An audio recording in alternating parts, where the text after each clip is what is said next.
우리 하나님 아버지와 예수 그리스도로부터 오시는 크신 은혜가 여러분과 함께 하시기를 축복합니다.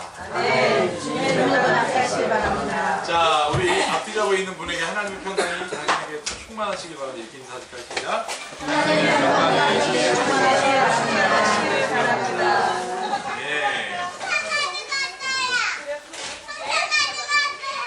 전기 좀 나가면 어떻습니까? 네, 약간 춥긴 하지만 그 가운데 그리스도의 사랑이 충만함을 선포합니다. 네.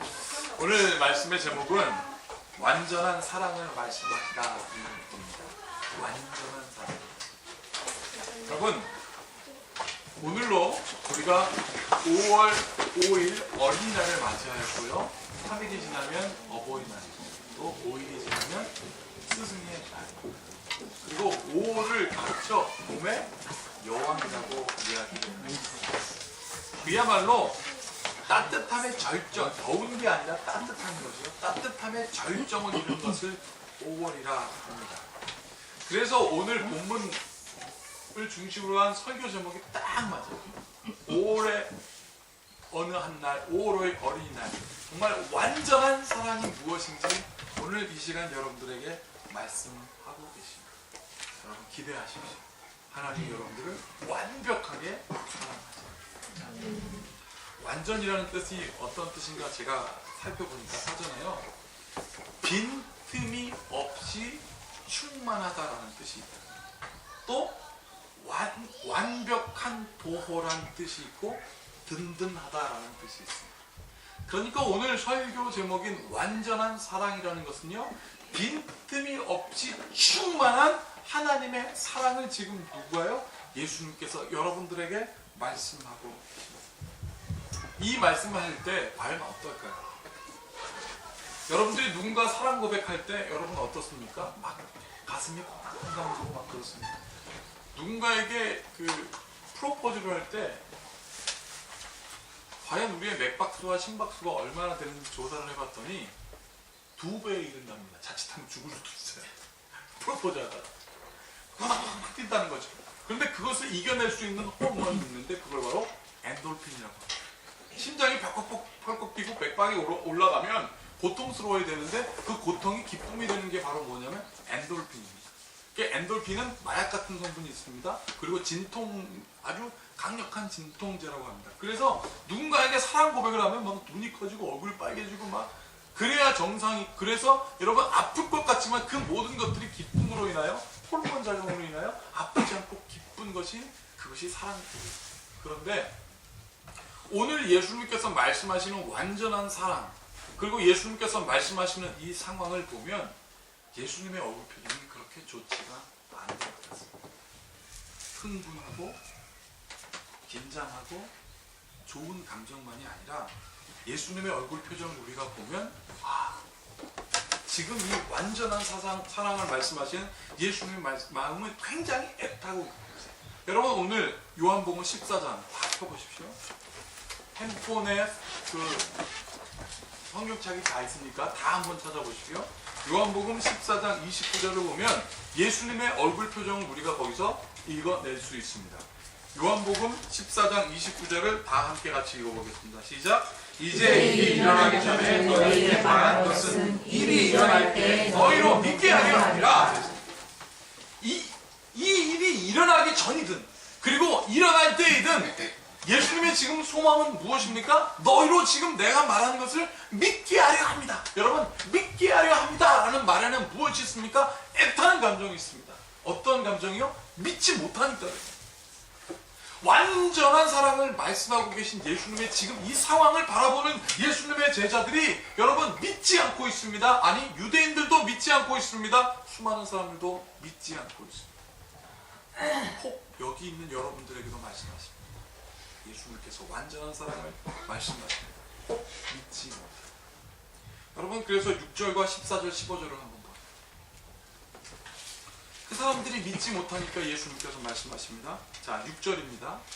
6절은 다 같이 읽어보겠습니다. 시작! 예수께서 이르시되 내가 길이요 진리요 생명이니 나로 말미암지 않고는 아버지께로 올 자가 없느니라. 그 예수님께서 말씀하셨습니다. 그리고 그들이 아직까지도 헷갈려합니다. 이걸 듣고 제자들이 뭐라고 얘기합니까? 예수님 그 길이 무엇입니까? 예수님 어디로 가십니까? 라고 질문하고 있습니다. 이것은 무엇입니까? 모르겠다는 이야기거든요. 그러니까 예수님께서 14절 15절에서 연이어 뭐라고 말씀하시냐면 이렇게 되어 있습니다. 다 같이 읽어보겠습니다. 시작. 내 이름으로 무엇이든지 내게 구하면 내가 시행하리라. 너희가 나를 사랑하면 나의 계명을 지키리라 하고 주님께서 말씀하고 계십니다. 아주 심플하게. 요한복음 14장 14절은 너무 유명한 말씀입니다. 너희가 내 이름으로 무엇이든지 구하면 어떻게 해요? 내가 행하리라.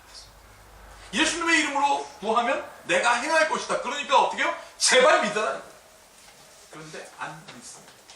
사랑하는 여러분, 나는 여러분들, 오늘 이 자리에 계신 여러분들은 예수님의 이름으로 행하여 예수님의 뜻을 이루는 여러분들 그걸 축복합니다. 이게 우리에게 아주 중요해요. 근데 그 당시 사람들은 믿지 못합니다. 그래서 예수님을 막연하게 따라다녀요. 그래서 질문한 거예요. 그 길이 어디입니까? 그래서 주님께서 그들에게 말씀하셨습니다. 그리고 오늘 화창한 봄날 5월에 여러분들에게도 말씀하십니다. 이 화창한 봄날, 따뜻한 봄날, 가정의 달이라고 하는 이 5월에 여러분 사실은 우리가 기쁘고 싶지만 지금 우리의 세상의 삶은 그렇지가 않아요. 그죠? 경제적으로 어렵고. 여러분 초등학생부터 볼까요? 우리 초등학생들이요 OECD 국가 경제협력개발기구라고 하는 세계에서 34개 국가들, 잘 사는 나라들 중에 행복지수가 우리나라가 몇 등인 줄 아세요? 34등 중에 34개 국가 중에 34위. 꼴등. 초등학생들에게 너 행복하니 물어봤더니 우리나라 아이들이 행복하지 않대요. 제가 궁금함이 들었습니다. 그래서 아침에 일어난 우리 태준이한테, 초등학생이잖아요. 태준아, 행복하니 그때 죽을 것 같아. 왜 죽을 것 같아? 그랬더니 아침에 제발 일찍 좀 깨우지 말래요. 학교 일찍 7시 반이면 일어나야 되잖아요. 학교 아이들한테 물어봤습니다. 너희들 왜 행복하니? 집에 가면 부모님들한테 뭐라고 얘기하니? 그랬더니 초등학생들이 뭐라고 그랬냐면, 이건 설문지에 나온 겁니다. 엄마 아빠한테 말 시키지 마 라는 말이 제일 많대. 엄마 말 시키지 마. 아빠 말 시키지. 지들이 뭘 한다고 말 시키지 말라는 거지. 여러분 제가 얘들이 왜 이렇게 피곤한가 봤습니다. 제가 독일에 작년에 갔었잖아요. 독일에 초등학교 1학년짜리 애들이 공부하는데 그때 제가 한 2, 3일 묵었던 목사님 아들이 초등학교 1학년이었습니다. 제가 학교를 다 갔다 오는 거예요. 근데 목사님은 이제 뭐 요즘 시험 기간이라는 거야. 3일 시험 보는데 내가 학교 갔다 오자마자 책가방 딱 놓고 텔레비 딱 켜고 막 텔레비 봐요. 게임 실컷해요. 그 게임 끝나자 뭐 독일 말로 아빠 무슨 나가서 논다고 나가는 거죠. 제 시험 기간인데 나가서 놀아도 돼요. 그러니까 아유 쟤는 소용이 없어요. 실컷 놀다 친구들 데려가지고 제가 5시간을 놀더라고요. 시험 기간인데. 그래서 아빠가 도저히 안 되겠으니까 걔가 이름이 두이예요. 두이. 야 두이야 이제 공부 좀 해야지 그랬더니 아빠를 탁 쳐다보면서 아빠 학교에서 선생님이 나한테 천재라고 그랬다고. 나는 공부할 필요가 없어. 그러는 거야. 그래서 그 아빠가 묻는 겁니다. 너 진짜 성적이 얼마나 되는지 네가 알아? 그랬더니 오늘 학교에서 시험 봤는데 10문제에서 8문제나 맞췄다고 그러는 거예요. 그래서 시험 문제가 꽤나 어렵나 보다. 목사님하고 웃어요. 저한테 안 목사님 얘들이 교과서에서 뭘 배우는지 아십니까? 뭘 그렇게 풀었길래 얘가 천재 소리를 들었는지 아십니까? 그래서 제가 기대하는 마음으로 교과서를 딱 봤더니요 1 더하기 4는 5. 뭐 사과를 어떤 아저씨가 5개 팔았는데 뭐 조은이 2개를 먹었다. 그럼 몇 개 남았는지요? 이런 문제가 10개 나왔는데 그 중에 8개 맞았는데 선생님이 천재라고 그랬다는 거예요. 애들 공부를 안 해요. 학교에 10시까지 갑니다. 그리고 집에 1시에 와서 계속 놀아요. 우리 아이들은 7시 반이면 깨가지고 앞에서 자율학습하고 월요일날 화요일날은 태중이는 5시에 집에 옵니다. 얼마 전에는 제가 사회시험을 본다고 해서 시험을 봤는데 시험을 가르치는데 그 초등학교 4학년 교과서 내용이 뭐가 있는지 아십니까? 지방자치단체의 조례는 무엇인가? 여러분은 혹시 아십니까? 지방자치단체의 조례에 대하여 설명이 돼요. 지방자치단체의 조례란 지방자치단체가 광역자치단체의 법에 따르지 않은 자기들의 법을 말하는 것이다. 그걸 내가 막 설명을 했어요. 그래서 태준이가 아빠 그걸 내가 왜 알아야 돼? 그러더니요 지방자치단체 뭐 기초자치단체랑 뭐고 광역자치단체랑 뭐고 지방자치단체 행정 뭐고 조치는 뭐고 이게 막 해서 내가 그 문제 보자. 그래서 다 가르치고 그 다음에 딱 봤더니 그 다음 장 제5장 선거란 무엇인가. 얘는 초등학교 4, 얘가 한 17살 정도 돼서 한 2, 3년 뒤에 선거하는 애가 그거 배우면 이해할 수 있겠어요. 근데 그거를 얘가 왜 배우냐. 그러니 아이들이 스트레스를 받습니다. 청소년들에게도 물어봤다고요. 청소년들에게 너희가 가정의 화평을 이룰 수 있다고 생각하니? 그랬더니 애들이 그랬답니다. 청소년들이 21살 정도 때는 너희들이 그러면 집에 화평을 이룰 수 있는 방법은 뭐니? 라고 했더니 기가 막힌 대답을 했어요. 집에 가서 엄마 아빠한테 말 안 시키는 거예요. 부모님에게 말 시키면 화가 돌아온다는 거예요. 엄마 그러면 왜? 이렇게 되는 거죠. 아빠 그러면 왜? 이런다는 거죠. 그 아이들이 집에 가서 말을 안 하는 게 화평의 지름길이라는 거예요. 이거는 청소년 아이들의 설문조사를 통해 나타났습니다. 우리나라가 어떻게 해? OECD 국가에서 여러분 자살률? 아니 전 세계에서 자살률 1위입니다. 누구에게요? 청소년들에게 그랬어요. 그러니 부모님들이 그 아이들 공부시키면서 뼈가 녹도록 열심히 내가 일한다 라고 그 말을 야 그러니까 네가 이해해라고 그 얼굴을 보고 말하고 싶은데 그 얼굴은 뭡니까? 평화를 위해서 난 당신과 말하지 않을 거야. 엄마 아빠도 말하지 않으니까 애착이 형성돼요. 여러분 심리 용어 중에 애착관계라는 게 있습니다. 애착이라는 게 뭐냐면 사랑하는 사람에게 사랑하는 대상과의 정서적인 유대감을 애착이라고 해요. 근데 아이들이 애착관계를 가질 수가 없어요. 그럼 직장을 가면 어떨까요? 직장을 가면요 비전이 안 보여가지고 자꾸 직장 옮기는 사람이 많아요. 내가 여기서 무슨 비전이 있어. 그래서 비전 있는 회사를 딱 갔는데 나만 비전 있는 게 아니라 모든 사람들이 다 같은 비전을 바라보니까 비전 공동체가 아니라 경쟁 공동체가 됐어요. 그러니 회사에서 살아남을 수 없는데 그러면 여러분 좀 경영인들이 사장님들이 좀 편하게 해줘서 좀 감싸주고 안아주고 그래서 사장님하고도 좀 애착관계가 형성되고 막 그런 거 얼마나 좋겠습니까, 박 기자님. 이렇게 막 이렇게 막 그런데 사장님, 경영인들 그렇지 않고 최근에 어떻습니까? 어떤 백화점에서 입점한 지 2달밖에 안 된 그 입점주에게 뭐라고 했다고요? 오늘 매출 500 이런 식으로 계속해서 그 사람 자살했죠.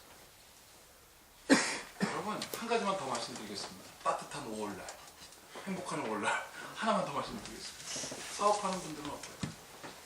여러분 일찍 직장에서 퇴임해가지고 사업하는 분들 대충 일해서 돈 버는 사람이 어디 있겠습니까? 남의 지갑에 여는 일들이 얼마나 힘들겠어요. 그러니까 최선을 다하죠. 최선의 서비스를 다해서 저 사람들이 우리 가게로 오든지 우리의 물건을 살 때 어떻게 해요? 기쁨으로 그것을 받을 수 있도록 최선의 노력을 다하는데 그 사람들은 뭐라 그래요? 어떻게 이런 걸로 팔을 수 있냐고 말이지. 어떻게 이런 것들을 나에게 제공할 수 있냐고 말하면 싸울 수도 없는 것 아니겠습니까? 그러면 생각합니다. 내가 이 사업을 해서 피해보는 것은 결국 가족분이구나 하는 그런 자괴감에 빠진다는 거예요. 이게 지금 우리의 현실입니다. 사랑하는 여러분에게 잘 들으십시오. 이토록 우리의 현실이 연약하다면 도리어 더욱 선명해지는 것입니다. 우리의 현실이 제가 지금 한 3가지 정도 쭉 얘기했는데 아이들, 청년들, 그리고 직장인, 그 사업하는 사람들 쭉 얘기했는데 이렇게 우리의 삶이 불안정하고 여러분들 불편해지고 어려워지면 선명해지는 게 있습니다. 그게 뭔지 아십니까? 완전함. 우리가 불안해지고 우리가 더욱더 연약해질수록 더욱더 선명해지는 게 완전함. 여러분 그래서 병이 있는 곳에 약이 있다는 말이 있어요. 그래요? 선이 있는 곳에 항상 악도 존재하지만 정의는 불의를 이겨낸다는 것이 있습니다. 우리의 인생이 연약해지면 더욱더 선명해지는 게 바로 무엇이냐면 완전함. 지난 주일날 세바스 병원 찬양 사역을 하러 갔습니다. 드디어 한 2달 가까이 만에 갔어요. 너무너무나 설레이더라고요. 근데 저는 그 집회만 가면 환우들이 앉아있잖아요. 암 환자, 그리고 소아암 환자 이런 데 앉아있으면 제가 이렇게 기도가 나옵니다. 하나님 저들을 도와주세요 라는 기도가 절로 나옵니다. 그런데요, 그날 말씀을 전하는 목사님이 이렇게 말씀하시네요. 여러분 혹시 여기서 기도하면 다 응답받고 만사형통을 경험한 분들이 있으면 손 들어보세요 그랬어요. 전 목사잖아요. 들을까 말까. 근데 딱 들어버리면 이게 근데 가만히 생각해보니까 들으려고 하다 보니까 만사형통의 경우는 별로 없었던 것 같은 거예요. 저도 막 그런 생각에서 쭈삣거리고 있는데 그분이 뭐라 그러냐면 만사형통한 사람 손 들어보세요. 아무도 못 들죠? 그러니까 사람들이 네 그랬습니다. 이유가 있습니다. 만사형통의 증거가 있습니다. 그게 뭔지 아십니까? 병원이 있잖아요. 병원이 서 있다는 거. 세브란스 병원은 아주 큰 병원 보고 와 병원이 좋다가 아니라 병원이 커지면 커질수록 만사형통하지 않다는 증거라는 거예요.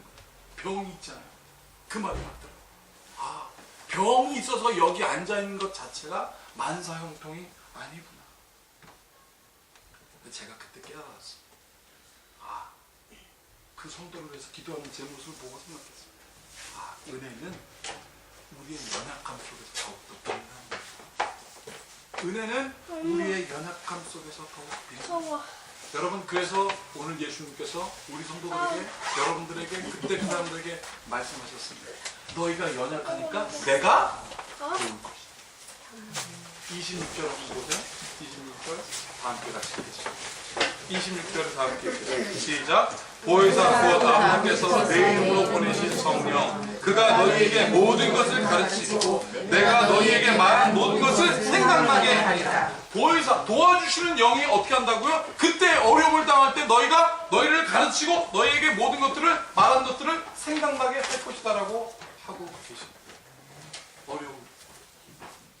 제가 이 말씀을 준비하다가 저희 중학교 동창 생각이 났어요. 우리 중학교 동창인데 얼굴 참 잘생겼어요. 키를 헌출하고. 근데 얘가 항상 머리를 이렇게 하고 다니고 마스크를 하고 다녔어요. 결과적으로 얘기하면 걔는 이 이마 여기서부터 시작해서 여기까지 이렇게 큰 이 꼬맨 상처가 있어요. 그러니까 제가 중학교 때니까 오래전이고 그때 기수만 해도 지금처럼 성형이 좋은 게 아니니까 마치 진해 모양처럼 이렇게 쭉 되어 있으니까 걔는 항상 머리를 턱 하고 다녔습니다. 근데 제가 중학교 다닐 때만 하더라도 두발 검사가 있었어요. 근데 하루는 선생님이 오더니 야 두발 검사하니까 모두 머리를 들어. 그런데 걔가 머리가 이렇게 돼 있으니까 이렇게 마스크를 딱 쓰고 선생님이 걔 이름은 얘기하지 않겠습니다. 뭐 예를 들어서 야 철수야 너 왜 머리 그렇게 하고 있어? 똑바로 들어. 그런데 계속 이러고 있는 거예요. 두발 검사 하러 온 선생님은 두발 검사만 하시는 분이니까 담임 선생님이 아니까 걔 상황을 모르잖아요. 걔가 계속 이러고 있었습니다. 근데 우리도 잘 몰랐어요. 걔가 왜 그러는지.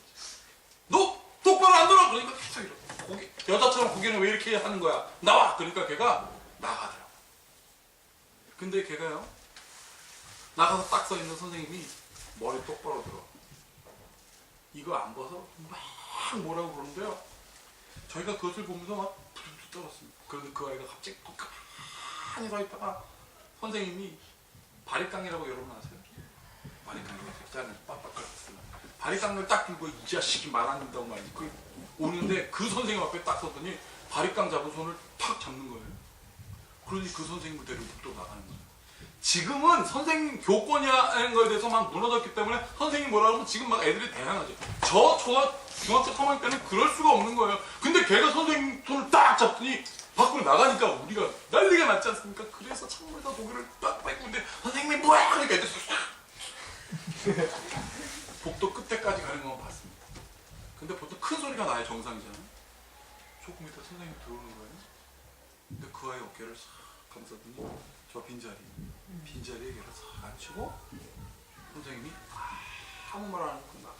두발부터 그러고 우기도 안 했어요. 근데 걔가요 쉬는 시간이 되니까 애들이 몰릴 거 아니겠습니까?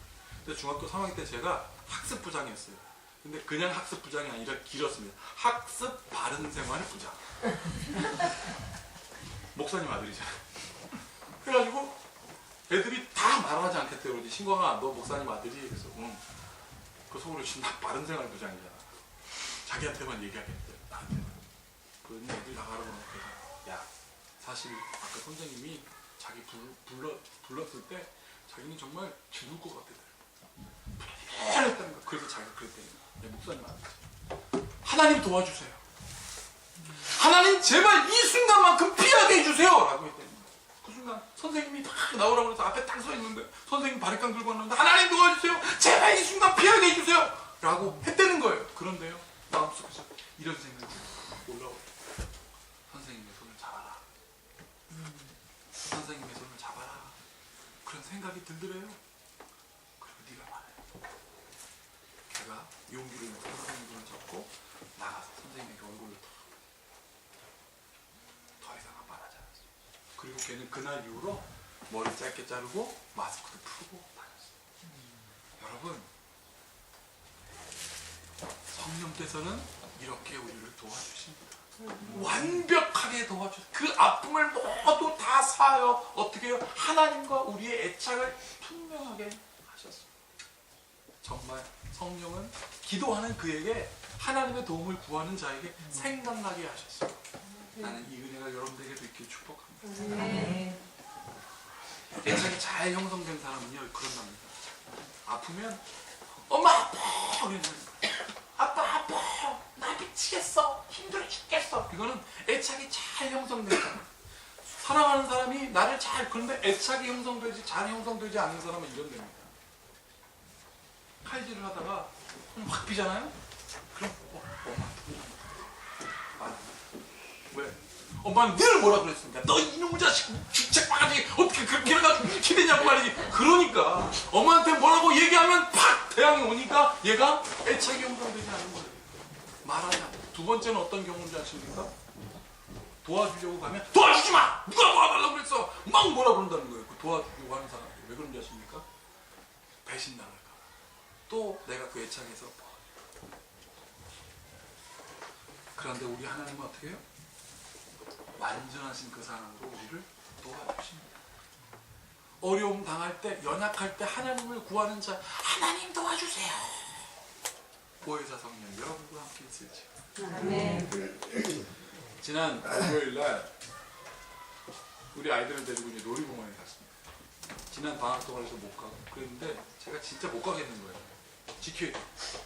근데 저희 아내가 그랬습니다. 조건을 걸었습니다. 내가 다음 이렇게. 당신은 아무것도 하지 마. 그래가지고 제가 복대를 2개를 하고 누워가지고 이제 거의 끌려갔습니다. 가지고 이제 롯데월드라는 데를 딱 갔는데 저는 난생 처음 놀이공원 갔다 와가지고 피곤하지 않아 본 적은 이번밖에 없어요. 그냥 걸어 다녔습니다. 다. 이제 좀 이따가 우리 태준이가 이제 지겨워지기 시작한 거예요. 자기 수준에 맞는 걸 놀겠다. 그래서 그럼 넌 엄마하고 놀아. 그래서 엄마가 뭐 몇 시에만 딱 공식 작전을 짜고 걔랑 이제 태준이랑 자기 수준에 맞는 걸 갖고 저랑 현준이만 남았습니다. 저랑 현준이랑 뭘 탈까? 회전 목마 앞에서 기다려 사람이 많아가지고 오래 기다렸습니다. 오래 기다렸어요. 그 현준이가 이게 힘든 거예요. 그러다 갑자기 얘가 이제 폭발한 거죠. 그러더니 나한테 아빠 업어줘, 아빠 힘들어 나 안아줘. 여러분들 우리 현준이가 좀실해요. 제가 안고 싶었는데 미안해서 못하는 게 현준이한테 주머니에 있는 약을 꺼내서 야 아빠가 허리가 아파서 이 진통제도 먹어야 되고 걔는 눈에 해맑아요. 저는 뭐지 사탕인가? 제가 복대를 보이니까 좀 끄덕끄덕하더라고요. 아빠가 복대를 2개나 했다. 그러니까 내가 너를 업을 수가 없다. 그러니까 현준이가 이해해. 근데 또 계속 땡깡해서 제가 점점 뜨거워지다가 그래도 참고 어린이날이니까 그래서 그런데 얘가 살면서 갑자기 얼굴 딱 이래요. 이러더니 주먹을 딱 쥐더니 이러고 나를 딱 쳐다봐요. 그러면서 저한테 뭐라고 그러는 줄 아십니까? 아빠잖아! 아빠니까 업어야지! 딱 그러는 거예요. 아빠잖아! 여러분 제가 그 녀석의 말을 잊을 수가 없어요. 아빠잖아. 아빠니까 업어줘. 나는 불완전한 존재라 이 털이 조금 아파서 그 아이를 끝까지 업어주지 못했습니다. 여러분들 하나님께 구하십시오. 하나님이잖아요. 하나님이 여러분들을 도우십니다.